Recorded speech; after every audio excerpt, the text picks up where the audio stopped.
From practicing crying for months to throwing nuts at the bride and groom, these unusual marriage traditions are unbelievable. Up first is the HABESHA cup hole. The HABESHA are the people of the Ethiopian and Eritrean highlands, and they have a very unique marriage tradition. According to a 19th century text, after the marriage ceremony has taken place, the newlyweds retire to their beds to consummate their love and commitment, but afterwards, the husband emerges with a cup of wine to share with her father. If he passes the cup of wine and they both drink, then all is well, but if the husband chooses a cup with the hole in it and the wine spills out after he hands the cup off, then that means the husband was dissatisfied with his wife's performance the previous night and the marriage is to be annulled. Could you imagine having your husband say to your dad, "Yeah, she wasn't good enough, good luck with the next guy"? Robbed of the bride. In Romania and a surprising number of other cultures, the bride is captured, or recaptured as some might see it, by her friends prior to the wedding. In order to get her back and show his commitment to her, the groom must pay her ransom, which could range from doing something silly or humiliating or romantic to gifting her with a glass of champagne. The tradition is meant to show his commitment to her and her family and friends' desire for her to be treated well. Next is crying practice. This practice originated in the Qing dynasty as early as the mid-1600s and is still popular in many parts of the Sichuan province today. A month before her wedding day, the bride will sit and cry for an hour every single day until her wedding. After a week of crying on her own, her mother joins her, and after another week of them crying together, the grandmother joins them. The three of them then cry together for an hour every day for the last week until the wedding. This practice allegedly started during the Warring States period in 400 BC, but that may just be a folktale. Either way, not crying at one's wedding is seen as very uncouth and disrespectful, a sign of a spoiled or entitled brat, generally someone you wouldn't want to marry. It's interesting how differently cultures can feel about things, as in some Western cultures, crying at a wedding can even be seen as shameful. Next is soul smacking. Originating in South Korea, this practice involves the groom being hogtied after the ceremony and then having the soles of his feet beaten with a wooden rod, or get this, a dried fish. While foot beating can be a debilitating punishment, it isn't often taken to an extreme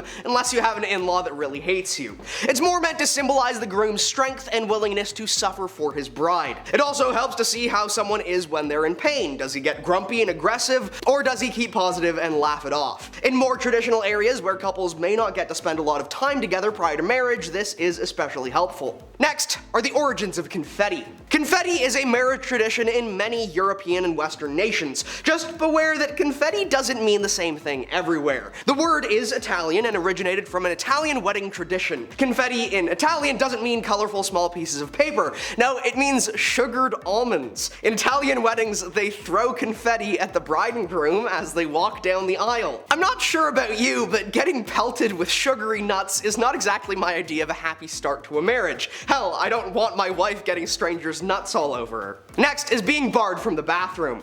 For the Tidong people of Borneo, marriage takes place over more than one day. In order to prove their devotion, purity, and love for one another, newlyweds are prohibited from leaving their home or using the bathroom for 3 whole days after they're married. This is a big deal, as breaking this tradition is seen as an omen of infidelity and unhappiness. The bride and groom eat and drink very little for these 3 days and are finally released on the final day to go do their business. And you know, I kinda understand this one. Nothing bonds people as well as taking a massive steaming dump together. Next is the Welsh wedding war. The Welsh like to have fun, which is why the wedding itself happens as quickly as humanly possible, so the fun can begin. The tradition was recorded first in 1815 and begins after the wedding is finished. The bride is stolen away by her friends, like in some other cultures, but it's now up to the groom's entire friend group to fight to get her back. They mount on horseback and charge like a battalion of cavalry towards the home of the bride, but the bride's friends have spent this time setting up traps the whole way there that the groom's friends have to avoid and ride past. Then the bride's friends force the men to engage in tests of skill and strength before continuing, and finally the two sides essentially have a rap battle, exchanging poems and witty rhymes until the bride's side runs out of things to say, and she's finally released to be with her groom.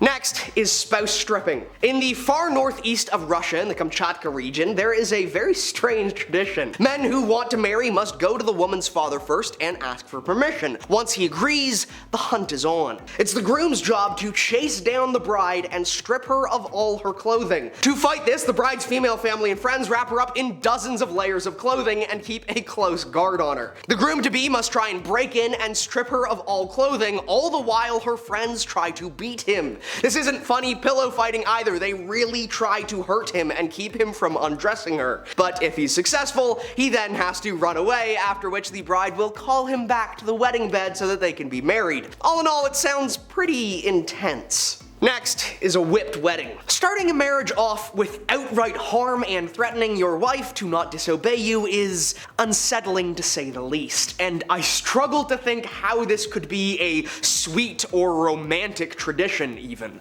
I get some people may love that particular dynamic, but to entirely enshrine it in a tradition doesn't give people that choice and makes the whole thing seem really controlling.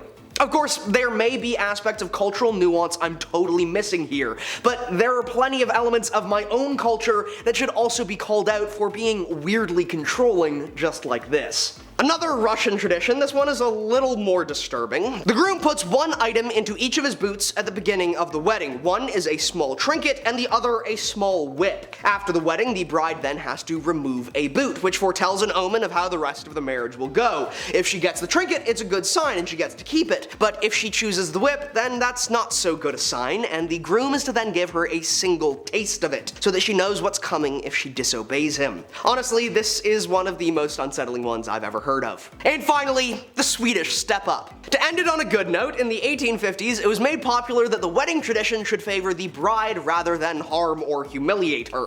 So in the Swedish tradition, the bride has to go find the groom before he finds her, and she also has to keep 1 foot in front of him for the whole ceremony. She sits before he does, showcasing who's the boss, and finally, the bride has to drop an item of importance so that her husband can bend over and pick it up, signifying that he will always bend to help her and support her, which is a lot more sweet than finding a whip in your boot. Those were 10 unusual marriage traditions in history you won't believe. I hope you enjoyed, and I'll see you next time.